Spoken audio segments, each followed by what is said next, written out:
Yeah, it was a baby steps process. It wasn't like I woke up one day and I was like, you know what I want to do? Direct. Like, I had a really, really close creative relationship with Joseph Kahn, who's just like a legend in music videos. He did Toxic by Britney Spears, which is like, just to like give you an example of what we're dealing with. And we made several music videos, and we got to the point where I'd call him up and I'd be like, okay, wrote this song called Look What You Made Me Do. I want to come out of the ground as a zombie, right? We're seeing my hand out of the ground and then I'm dead. And then I'm in a bathtub of diamonds, and then there's a mountain of me's trying to kill the current me. And he'd be on the phone and be like, yeah, I know exactly what we're doing. Okay, amazing. Much fun. The first video I directed on my own was a video called The Man. It's weird because I'm prosthetically turned into a dude for the whole video. So this was the first video I ever directed on my own. So if you can imagine me trying to direct child actors while I'm dressed prosthetically as a man. I've got like prosthetic, like rubber, whatever they put on my face, and I'm trying to like talk to little kids about what their action is, and they know something's not quite right, and their mom told them that this is Taylor Swift, but they don't really understand how that could be possible. You have a beard, and you have a bodysuit on. I got to work with the incredible Rodrigo Prieto as my DP, which I still can't believe that happened to me, because he's just so incredible. Yeah, and so that happened, and then the pandemic happened, and I ended up directing in the middle of the sourdough early phase of the pandemic, this video called Cardigan, and then I did another one for a song called Willow, and that was when I thought, I feel like I could do more. I feel like I'm ready for more, and so that was when I decided to make the short film for All Too Well. Video is all like futuristic action movie. Yeah, it's the espionage. That's a phone call with me and Joseph Kahn where I'm like, what if Selena kicks me out a window and tries to kill me, but I don't die, and then I go to spy school and they all teach me how to fight. And he's like, yeah, there's explosions, and so yeah, that was a blast, and that was kind of like tipping our hat to the kind of spy thriller genre. Yes. All right. My favorite references of set design is in The Way We Were. Barbara Streisand plays this character called Katie, and her apartment, when you look at her apartment, that's who she is. It's her interests, it's her politics, it's the books she reads, it's who she is. And I wanted, Sadie plays a character named Her. I wanted her apartment to be her. I wanted it to look like who she is. And I wanted the same for his space. Clean and cool and minimalist and mature and sophisticated and elegant and sexy and dark. So you see that, and sometimes audiences pick that up consciously, but sometimes they're just kind of absorbing it. They don't even know that they're actually understanding more about the character by watching their environment. That's the dream. Yeah. That's the goal. I don't know if it was a decision. It was what my heart needed for this film. It was a very instinctual decision based on having watched their performances. If I had to assign analytical thought to it, I would say I had never seen either one of them play roles like this before. And I'd seen them just ace anything that was put in front of them, and I just thought, I wonder if Sadie Sink wants to play a romantic lead. I know I haven't seen it yet. I think she's at that perfect point in her career where she could, I think she could absolutely, as the kids would say, eat this up.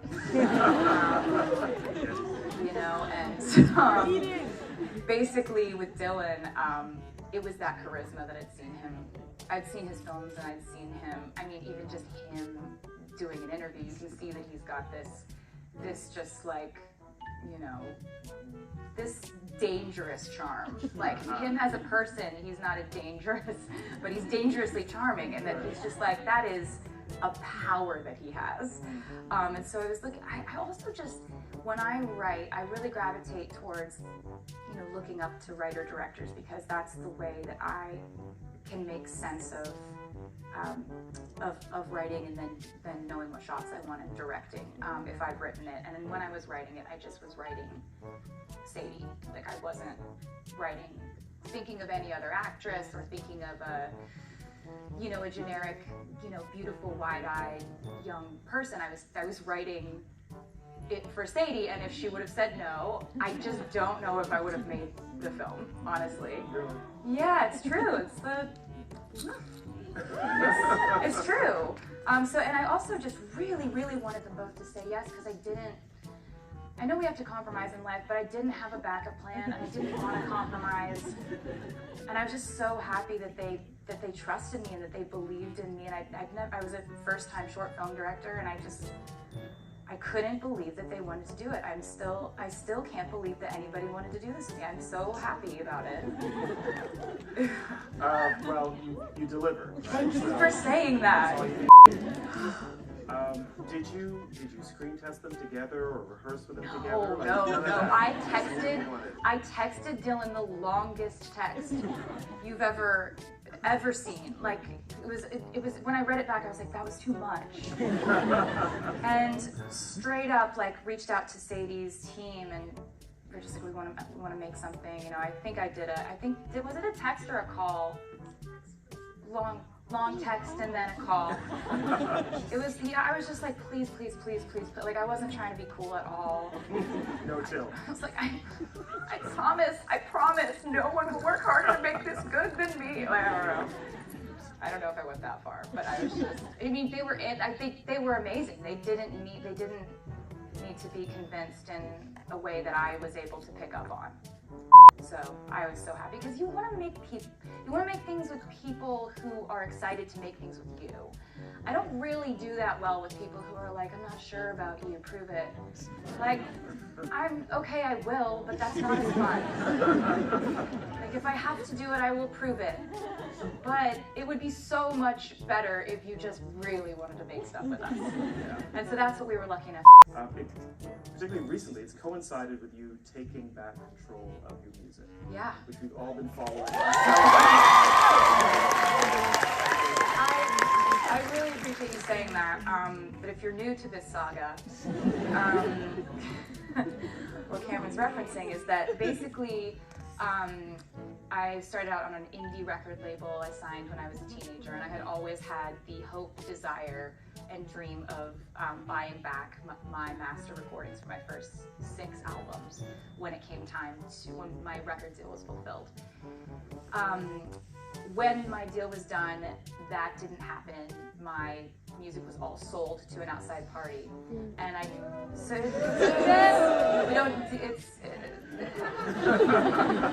yeah. But basically, what happened was like a period of like extreme despair for me, and then I came out of that and said to myself, if I made that music the first time, I can make it a second time. And it was so exciting, honestly, to get to do something that I haven't really seen done in the music industry in this particular way. That is so nice. That is so nice.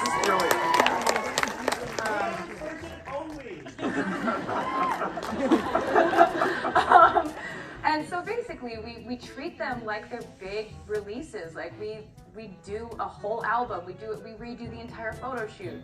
You know, we make music videos, and sometimes we make a short film. And so it's really been, honestly, insanely beautiful, because you have, like, you know, my friend's daughter is like 12, and her friends were saying like, oh, like we love this new Taylor Swift song that just came out called You Belong With Me. And I was like, who's gonna tell her? No, like, don't tell her. That's a really old song that came out in like 2008 or something. About it. But basically this song, All Too Well, the 10-minute version, has a very long story. It is a story about as long as the song, but I'll try to make it shorter. This was a song that originally was released on an album called Red in 2012. Thank you so much. You guys are great. And it was a song that I loved so much, but it was never chosen by, you know, an A&R team in a conference room as being a single. Nobody saw the potential in it except for the fans who loved it so much that they made it sort of their favorite song on that album. For me, the song was so tough because it was about something that at that point was very current for me. I would have like a really hard time performing it at the time. Like I had to really like force myself to focus on other things to try to get through it during tour. So there would be no world in which I could have made a visual element to that song at that point in time.